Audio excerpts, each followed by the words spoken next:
salah satu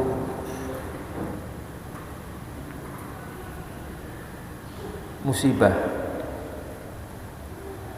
dan aib terbesar seorang manusia itu adalah ketika dia tidak menyadari kekurangan dirinya sendiri. Jadi saya ulangi bahwa musibah terbesar seorang manusia saat dia tidak menyadari kekurangan atau aib dirinya sendiri. Ini musibah besar. Dan rata-rata manusia seperti ini. Manusia itu cenderung untuk tidak mengetahui dan menyadari kekurangan dan aib dirinya sendiri. Lebih lihai untuk melihat kekurangan orang lain. Maka ada pepatah mengatakan, kuman di seberang lautan tampak, tapi gajah di pelupuk mata tidak tampak. Kuman yang sedemikian kecil di seberang lautan itu terlihat oleh kita, tapi gajah di depan mata kita tidak terlihat. Ini ada sebuah nasihat ya, disebutkan di sini. Min asyaddi uyubil insani khafa'u uyubihi alaih. Termasuk aib yang paling parah pada diri seorang insan itu khafa'u uyubihi alaih, tersamarkannya aib dirinya sendiri. Sebab kalau seorang sudah seperti ini, tidak mengerti, tidak menyadari akan kekurangan dirinya sendiri, apa kata beliau?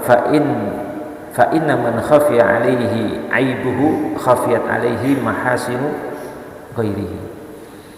Sebab orang yang sudah tidak melihat aib dirinya sendiri, dia tidak akan bisa melihat kebaikan orang lain. Orang itu kalau sudah dirinya sendiri tidak tahu aibnya di mana, biasanya orang seperti ini tidak bisa melihat kebaikan orang lain. Orang lain itu senantiasa salah, senantiasa keliru di mata dia. Pangkal tolak sebabnya apa? Sebabnya dia itu tidak pernah menyadari kekurangan atau aib dirinya sendiri. Dengan itu menyebabkan dia tidak bisa pernah melihat kebaikan orang lain. Merasa sempurna terus, merasa paling baik terus, merasa paling bertakwa terus, sehingga ketika melihat orang lain senantiasa kurang, senantiasa jelek, senantiasa rendah. Padahal mungkin orang lain itu lebih banyak mahasinnya, kebaikan-kebaikannya daripada dia. Dan mungkin jadi dia itu keburukannya lebih banyak sekali, tapi tidak pernah menyadari. Nah, yang lebih parah lagi, yaitu seorang yang sudah tidak tahu aib dirinya, tidak menyadari kekurangan dirinya, dan tidak bisa pernah melihat kebaikan orang lain. Orang seperti ini apa akibatnya? Falan yaqla'a an aibihi alladzi la ya'rif.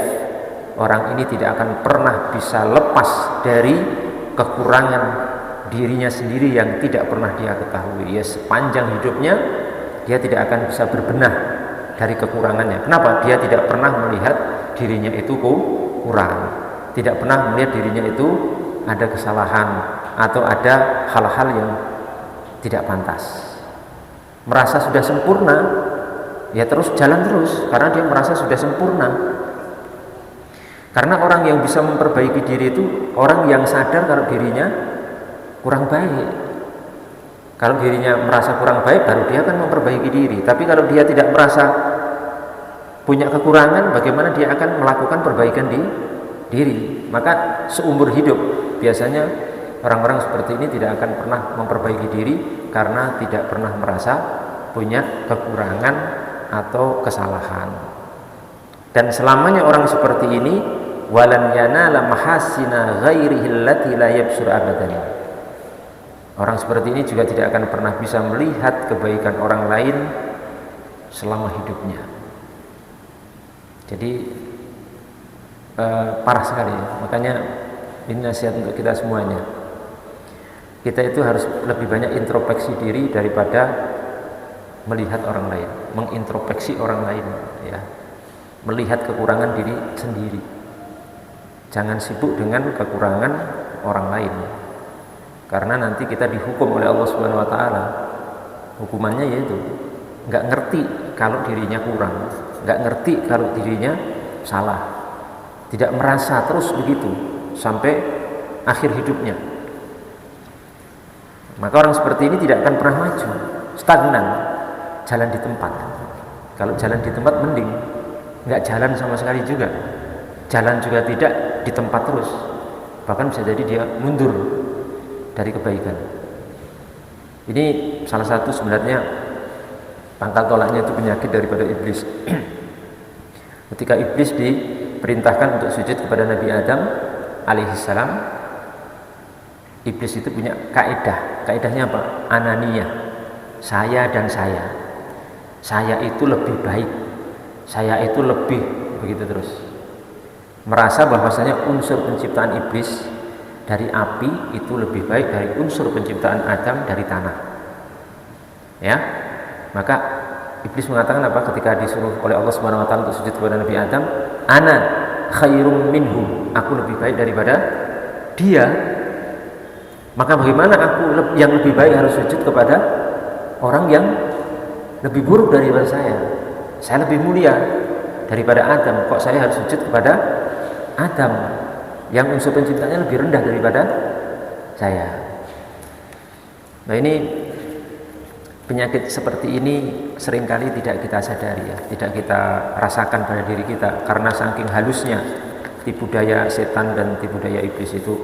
Oleh karena itu, jamaah yang dimuliakan Allah Subhanahu wa taala, marilah kita berusaha untuk banyak mengintrospeksi diri, mencari kekurangan diri kita sendiri, dan biasakan kalau melihat orang lain itu melihat kita harus berusaha terus berprasangka bahwa orang lain itu lebih baik daripada kita. Caranya begitu.